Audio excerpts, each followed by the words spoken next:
مشاهدينا في كل مكان، اهلا ومرحبا بكم. احنا معاكم اليوم داخل سفارة دولة أستونيا. لقائنا اليوم مع سعادة السفيرة إنجريد أمر، سفيرة دولة أستونيا لدى جمهورية مصر العربية. في حلقة اليوم هنتحدث عن أهم المحطات الدبلوماسية لسعادة السفيرة، وأيضا هنتحدث عن دولة أستونيا. فابقوا معنا وتابعونا.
مشاهدينا في كل مكان، بيسعدنا ان يكون في ضيافتنا اليوم سعادة السفيرة إنجريد أمر، سفيرة دولة استونيا لدى جمهورية مصر العربية. Your Excellency, please allow me to thank you so much for this interview. Well, first of all, thank you for inviting me. At the beginning, we would like to know more about your diplomatic stations before coming to Egypt. So can you please tell us more about it? Well, I have to start from the beginning, I guess. First of all, that I'm a career diplomat. I'm a diplomat by accident, and if you'd ask me why by accident, it is because I have no special training as a diplomat. I started my diplomatic career in April 1995.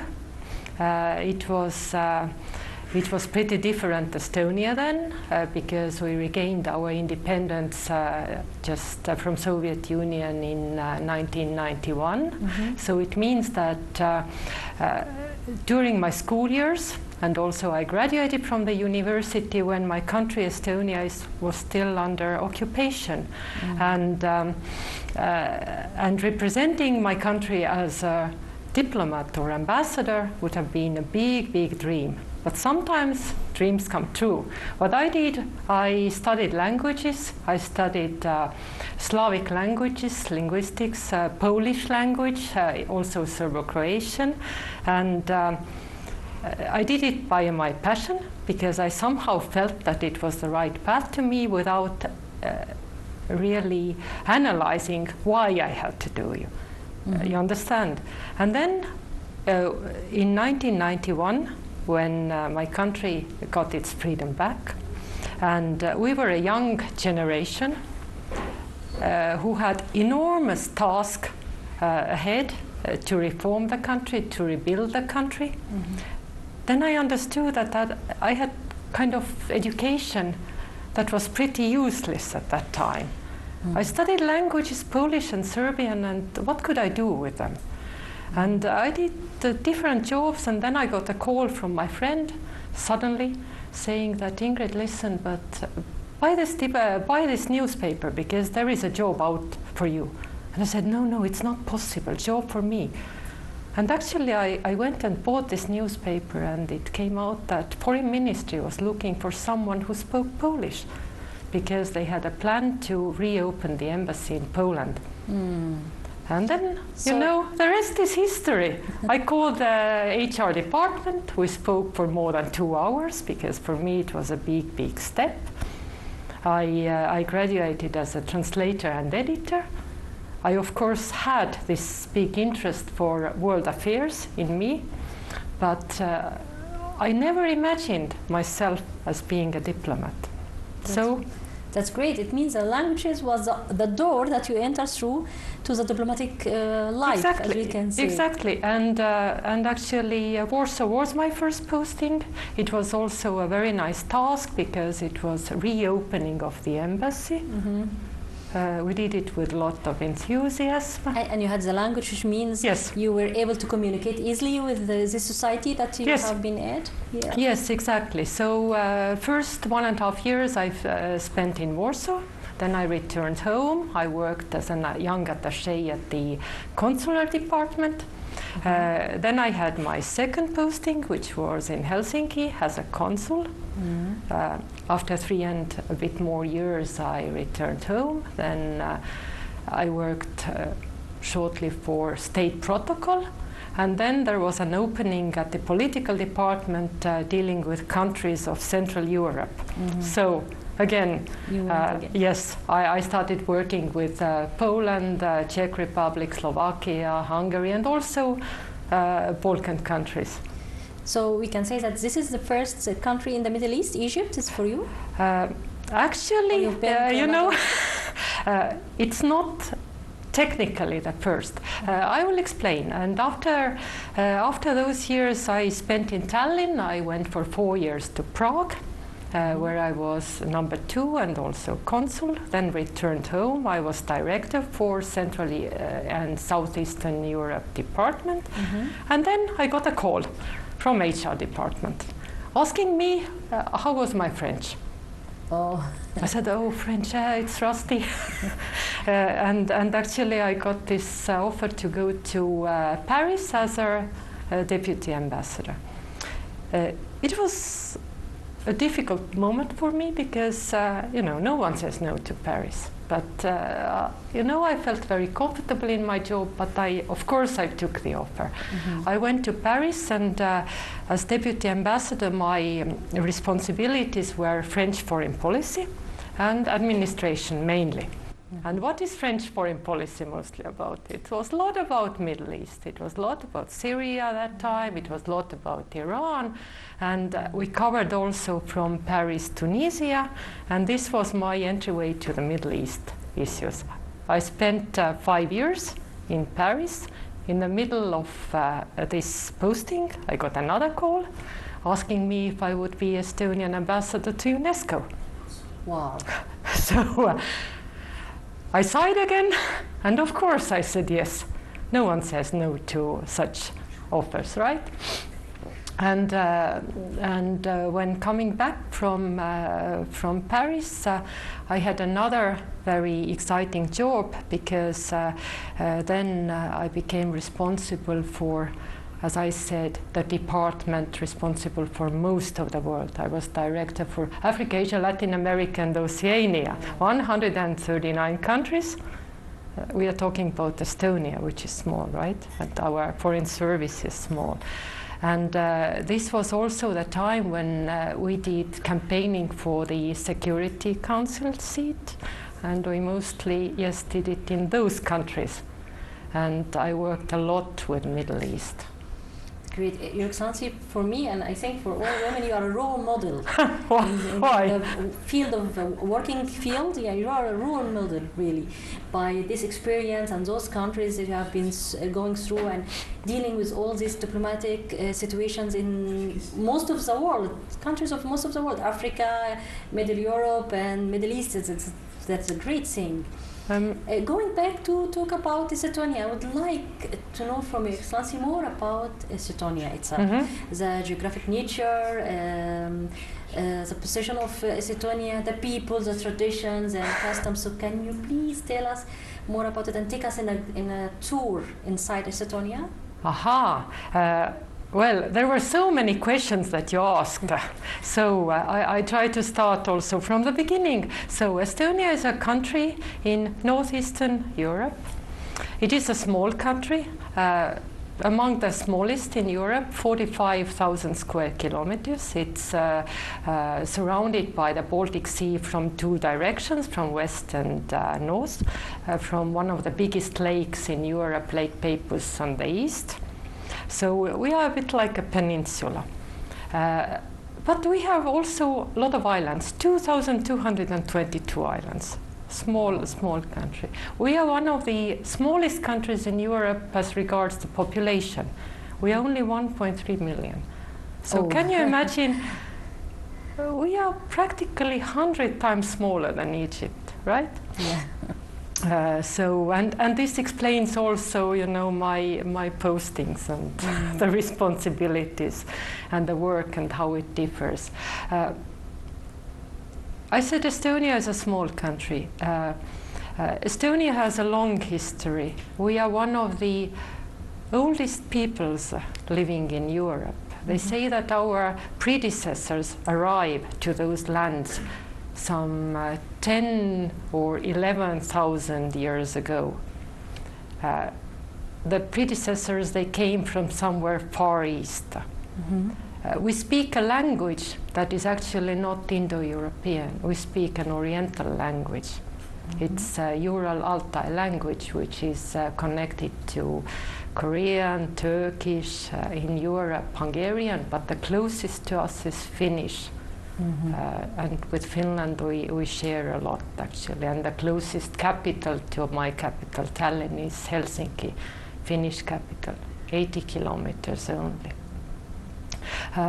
During our long history, we have lived under very many different rules, because if you are a small country which is on the crossroads, you understand, we are where West ends and East starts, and we are between North and the Central Europe. Very strategic location. We have lived under very many different rules.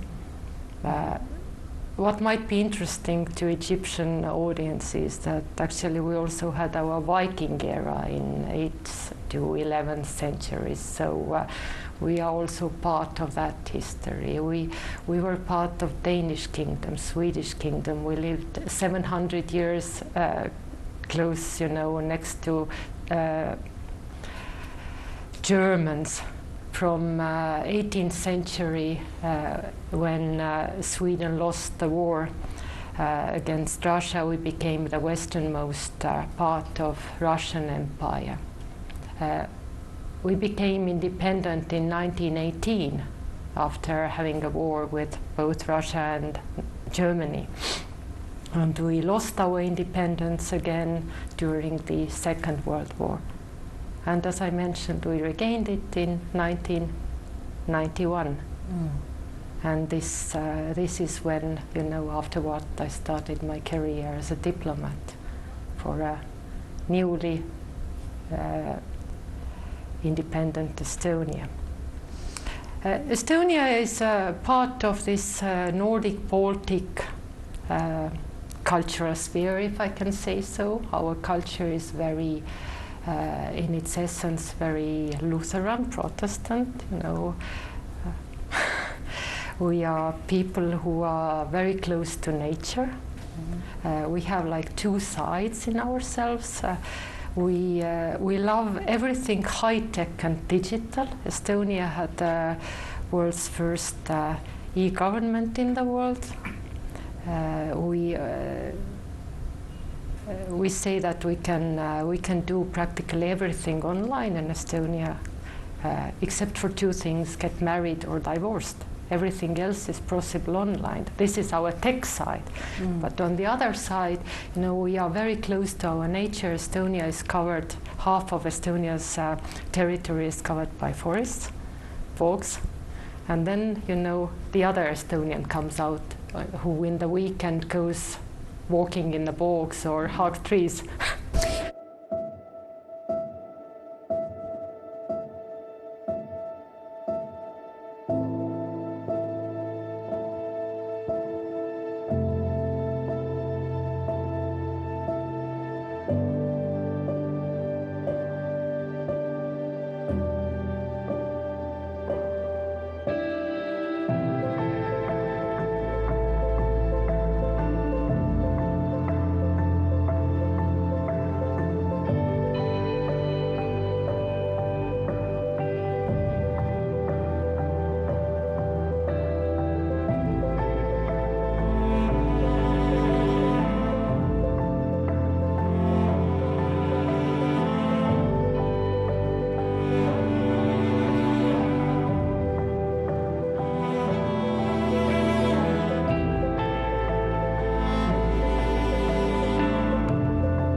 Your Excellency was talking about all these special and distinguished monuments of Estonia. Makes me how it affects the economy itself inside Estonia, the positions, the place that you are in now. In the middle of cross sections, as you just said, you have nature places. So how did all of these things affect the industry and the economy of Estonia? Well, I think our geographic location always determines something in our economy, and of course part of our economy is also logistics sector, but actually the direction that our government has taken is more to the tech and being, like we love to say, a bit like a Silicon Valley. Estonia is famous for its startup sector. We have 10, I think, unicorns right now, and this part of our economy is really very, very vibrant. But we have also traditional industries in Estonia, like, for example, an old mining sector or forestry, because as I mentioned, we are covered, half of the territory is covered by forests, so it means that, also to Egypt we export a lot of timber and timber products. So and we have old textile industry. Of course, sometimes nowadays all those old traditional sectors are having troubles, and we are all trying to find new sectors. But the Estonian economy actually is more service-based. We have very highly educated population, so that's it. In the field of education, I would like to know more about how did Estonia manage to become in the very high level ranking in the field of education in the world, around the world.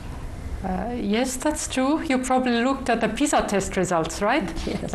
We are topping Europe, and we are among the top countries in the world for that. And I would say that actually, for a small country, in our position, I think for us, education has always been a very determining factor of our survival and our life, because I think starting from mid 19th century, country was practically 100% literate. So this has always been important to us. Estonia hosts one of the oldest universities in Northern Europe. It is also my alma mater. It is Tartu University. It was founded in 1632. When I mentioned before that we regained our independence in 1991, then we also had to reform our education sector, and maybe I could explain it also a bit like I explained that Estonians, we have like two sides. The tech side and the nature-loving side. So in education also what we do, we combine traditional teaching methods with new and tech parts. So computers are in Estonian schools, I think, since 1995 or something like this, because then we had a huge program called Tiger Leap, which actually also helped us build our e-government, because no one can be left behind if you are going all digital, right? Yes, that's right. It has to start from kindergartens, from schools. But yes, it's they say that actually the secret for our success in education is actually that yes, we combine those two. Traditional and very new, and teachers actually have a lot of independence and autonomy in teaching, and we are taking very often kids out also to forests, and not to make studies boring. And let's also add the small population. It was helpful to reach every child everywhere, so he can gain a good and quality education. Yes, and actually schools in Estonia, our kids go to public schools. So we have some private schools, but those are mostly schools for example foreigners who are studying in English, but our public school system is so. Your Excellency, my last question about Estonia is about the role of women over there. So please, can you give us a hint about it? Estonian women have, well, of course, let's start from the beginning also, as I always start from the beginning. Women are a bit more than half of Estonian society. Estonian women are, in a nutshell, emancipated, very highly educated. They have even a bit better education than men. If you ask if we have a complete gender equality, I would say no, but we are working towards that. Estonia has had a woman president. We have a prime minister right now who is a woman. I would say that around 40% of Estonian ambassadors are women. So we have women on high posts with high responsibility. But of course there is also the other side, which is that we still fight with a gender pay gap. This is still a problem. I think nowhere in the world we are still, completely equal.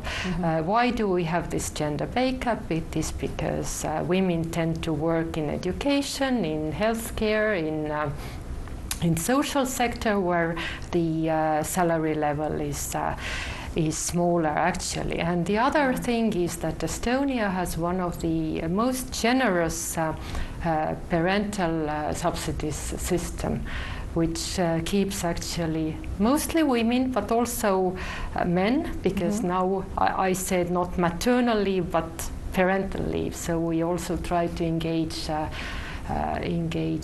fathers and men, into this. But it's still mostly women who stay home to take care of their kids. And this, which is on one hand a good thing, can create problems in the other. But yes, it's Estonian women are working. We have this tradition of housewives. I don't know if we can call it like this, but there is mostly everyone is working. It's great. Your Excellency, thank you again for having us today, and please allow us to have another episode and talk about the relations between Egypt and Estonia. Thank you so much. Thank you.